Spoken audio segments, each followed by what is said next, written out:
వీడియోకి తప్పకుండా అయితే లైక్ చేసి ఫాలో చేయండి. దీనివల్ల వద్దన్న హెయిర్ పెరుగుతూనే ఉంటుంది. నిజానికి ఒక్క వెంట్రుక కూడా ఊడదు, ఊడిపోయిన జుట్టు కూడా మళ్ళీ వస్తుంది.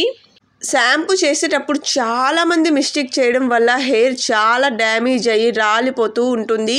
కానీ ఇలా మీరు షాంపూ చేయడం వల్ల మీ హెయిర్ చాలా గ్రోత్, హెయిర్ లాంగ్ అండ్ థిక్గా అవుతుంది. దీనికోసం మనం బియ్యం కడిగిన వాటర్ని అయితే తీసుకోవాలి.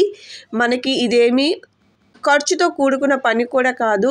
బియ్యం కడిగిన వాటర్ పారేయకుండా ఒక ప్లేట్లో తీసుకొని ఉంచుకోవాలి. రైస్ వాటర్తో చెప్పలేనన్ని బెనిఫిట్స్, ఫేస్కి, హెయిర్కి చాలా లాభాలు ఉంటాయి. కానీ అది మనం ఎప్పుడూ తెలుసుకోలేము. దాంట్లోనే ఒక గుప్పెడు కరివేపాకు, అలాగే 2 స్పూన్ల వరకు మెంతులు వేసి రాత్రి మొత్తం నానబెట్టుకోవాలి. ఇలా నానబెట్టడం వల్ల చాలా బెనిఫిట్స్ అయితే ఉంటాయి.